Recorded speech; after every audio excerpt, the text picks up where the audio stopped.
Hello everyone, welcome back to The Undercut. Today we bring you a special edition of The Undercut podcast, the F1 2024 Day 1 testing. What do we think? Day 1 into testing. We are here. F1 is back. It's back. It's I'm back. so happy. Thank God for that. I know, we survived the winter break. Yeah, just about. Yeah, just about. And let's go straight into it. Max Verstappen. Yeah. No beating around the bush here. Max bloody Verstappen. Now, they say don't take anything from testing, but... I'm not taking much from testing, but 142 laps he did. Obviously, he did all day today. He was one of two drivers to do all day, the other driver being George Russell. And, yeah, 1.1 seconds clear of the field. Yep. Now, surely Red Bull are running a much lighter car than all the other teams there, because there's no chance that over one lap that Red Bull is 1.1. It's impossible. No, even the die-hard Red Bull Max Verstappen fans, you can admit that's impossible. He's not 1.1 clear. And if it is, it's mental. If it's 1.1 clear, then there's got to be some form of legality problem there, because there's no way in Earth that's possible. No. But it's a very, very quick car. And I mean, everyone says don't take anything from testing, but you look at it... It's worrying. It's worrying because even on the onboards, you can see how stable that car is compared to other cars, like especially the Ferrari. And I saw the Alpine as well had a few issues.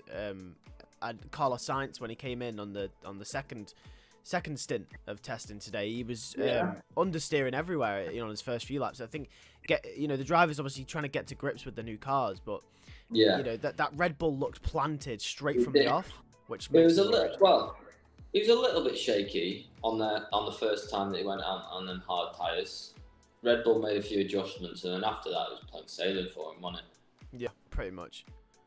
But yeah, well, obviously Max Verstappen won 142 laps for that Red Bull, so Red Bull completed 142 laps today. What team, do you know this? What team had the most laps today? Is it Red Bull? No. What team? Red Bull was second. Ooh, to who? Haas. Haas were top on the amount of laps done today. Magnussen with 66 and Hulkenberg with 81. Wow, okay. I wasn't expecting Haas to be top of the... Top of the laps, bottom of the times. Yeah. So it's a reliable car, just a slow car. Well, this is the thing I was going to talk about in my notes here from testing. A big talking point, I think, is these cars are very reliable. Usually in testing, even when the cars generally have been reliable over a season, usually in testing you get one or two failures. It's always bound to happen. This testing, obviously we've got 2 more days to go. Nothing. Williams. Yeah, that one Logan Sargent incident. Apart from that, usually we see an engine failure here and there. Albon went out with a fuel pump issue. Yeah. Okay. I'm talking about major. Yeah, the Williams is unreliable. I'm talking about major faults, like there wasn't any major engine blow-ups. No, there wasn't any major engine blow-ups. There was nothing. There was no chassis issues. There was nothing to do with. I mean, a piece of carbon fiber fell on the track that one time, but apart from that, Joel's wing mirror fell off. Yeah, apart from that, cars are very reliable this year. Very, very reliable. Everyone, even the Ferrari that we... Well, do you want me to tell you how reliable? Because I've got the full 1 to 10 in order of laps for each team written down. Okay, so who's done the most laps? So Haas, most laps, 147. Yep. Red Bull on 142. You got Ferrari on 133. You've got Aston Martin on 130. Stake are on 130. McLaren 129. Mercedes 121 with George Russell doing the full day, so he did 121 laps. Alpine 120. The Racing Bulls, so RB Visa Cash Out, whatever the hell you want to call them, 115 laps, and then Williams down in 10th with 61, so nearly half the amount of the team who got the 9th. Yeah. Not a good day for Williams. No, not a great day for Williams, but I think there's a lot of positives to take out of it in terms of the car. The car isn't completely. It had a few minor issues, like we mentioned with Logan and Alex, but generally the car looks fine. Like it looks, it's a bit bumpy, but I think a lot of the cars, apart from the Red Bull, generally are bumpy in some degree. I would say the Mercedes looks quite planted. Yeah, it looks alright for recent years. They've definitely figured out their porpoising issues and the bouncing issues that they've had over the last few years. That's completely gone now for Mercedes. I thought I don't know why it doesn't sit well with me, but that Ferrari for some reason doesn't look happy. I don't know what it is. Doesn't. But I feel like Ferrari always doesn't look happy, but it can extract performance. Hopefully. I mean, if Max is 1 second clear, I ain't. Oh hell. Well, yeah. Well, I've got the order of 1 to 18 down as well, because obviously it can't be down to 20 because Perez and Hamilton did not drive today. They drive all day tomorrow. Give us a full rundown of 1 to 5 first. 1 to 5, you got Verstappen first. Yep. Norris, Sainz, Ricciardo, then Gasly. So this is one thing I want to throw out there. Obviously, once again, disclaimer: testing. Never take anything away from testing. Nothing. You can't really take anything from testing, other than the fact that the Red Bull looks very good this year. But I think positive signs for Daniel Ricciardo and RB. Yes. Positive. Despite, obviously, you can't say, he's going to be up there. Positive signs, I think. They're off to a positive start considering they've made major changes. They're moving to Milton Keynes now, alongside Red Bull, obviously, HQ. They're taking a lot of the Red Bull parts. I think it's a positive start for the rebrand and the reformation of that team.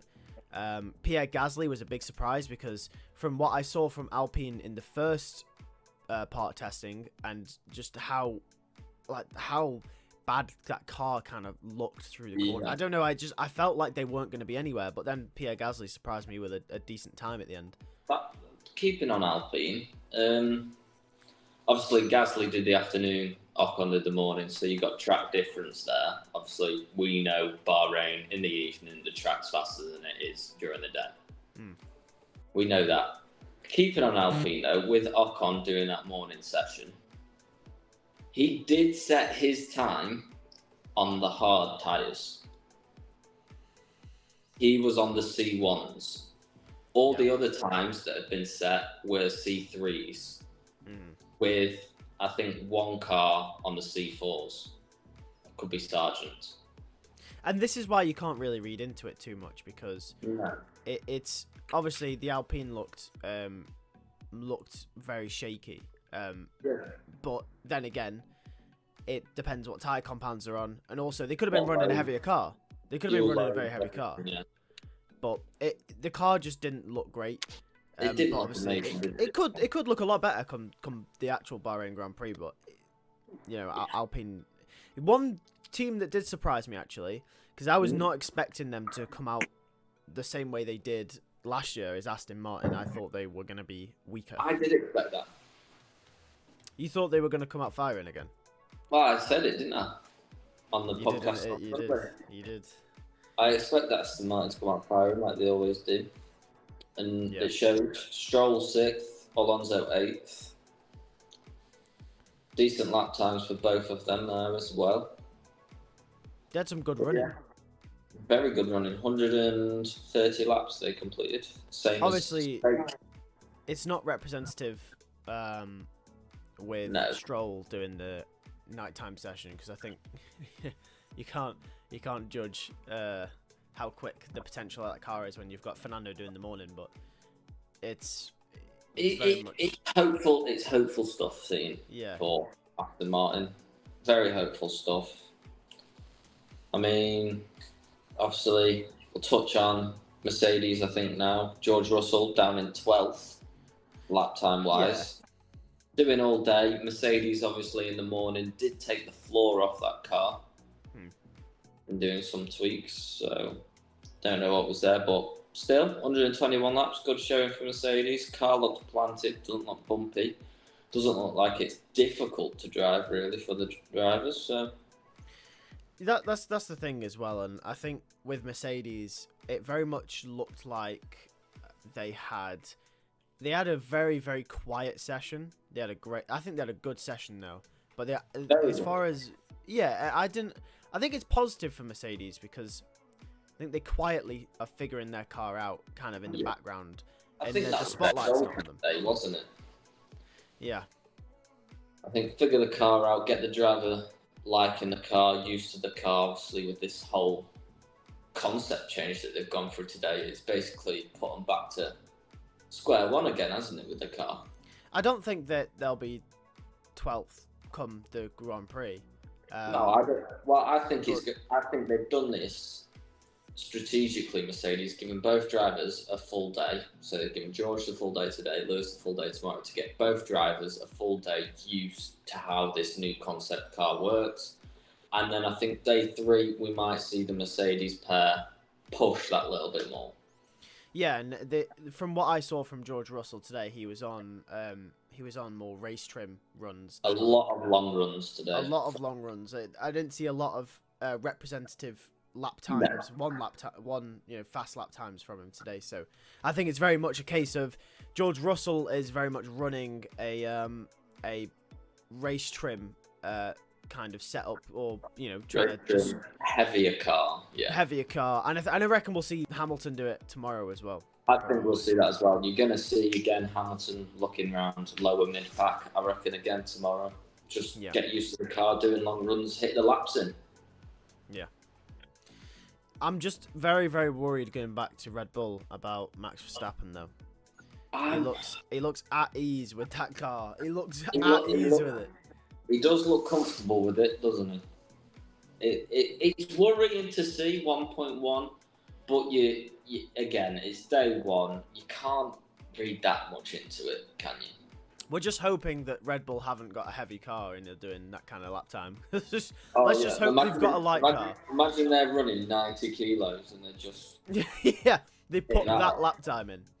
No. I expect that car probably...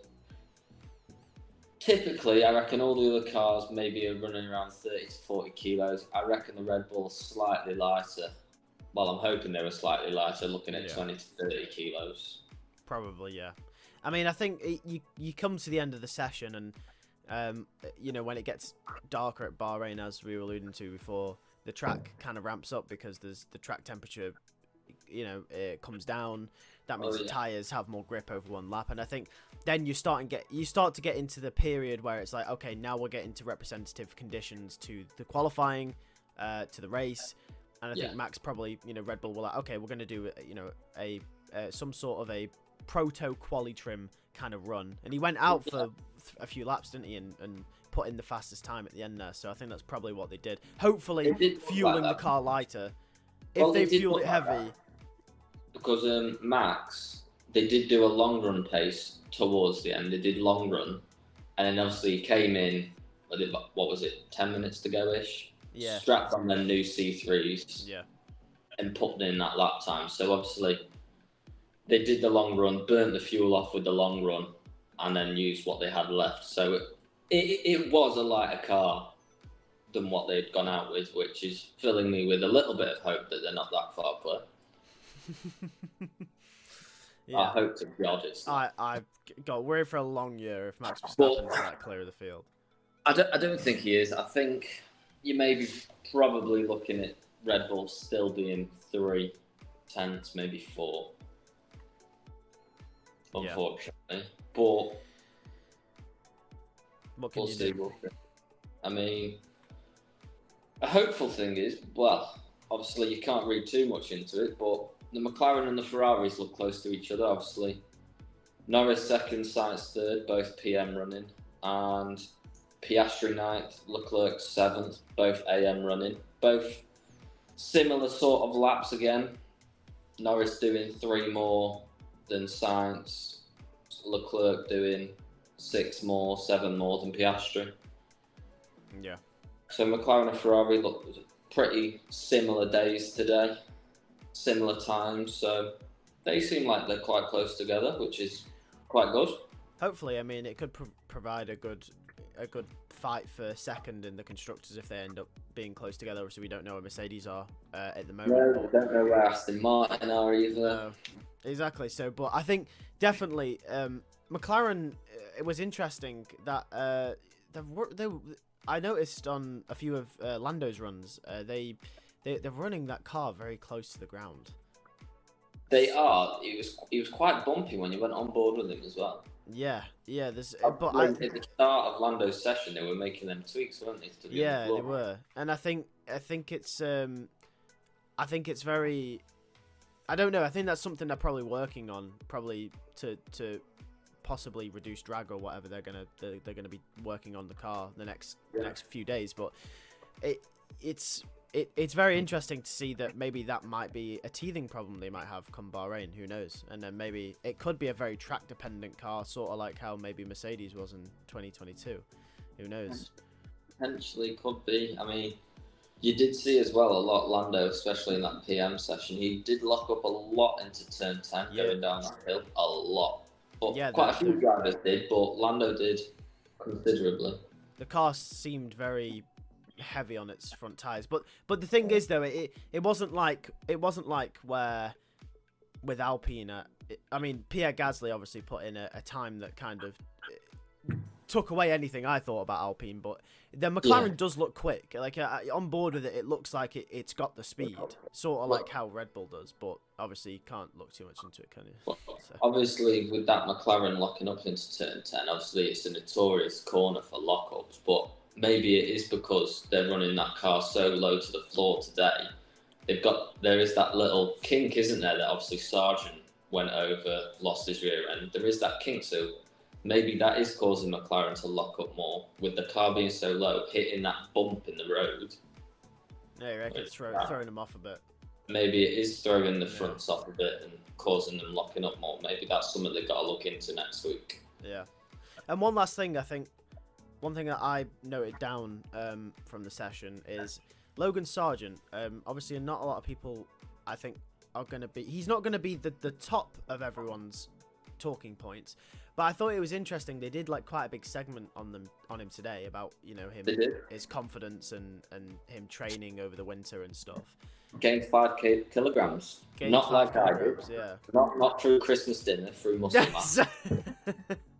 We've gained 5 kilograms. Yeah.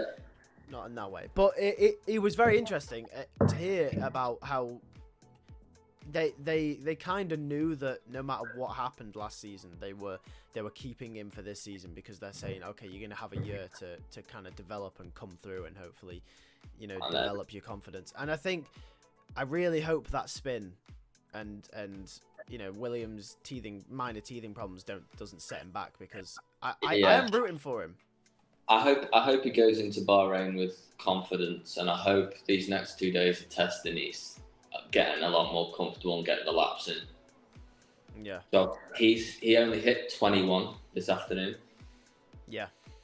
He needs more.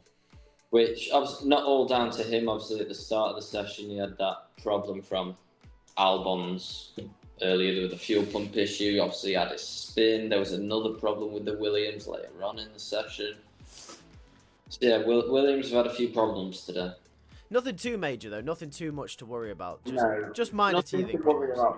Majorly, but obviously you would rather them happen now. But you do want the running in so you can dial it, because you got to be honest. Like, this is testing, but in a way, it is also an extension of practice for this Bahrain race weekend.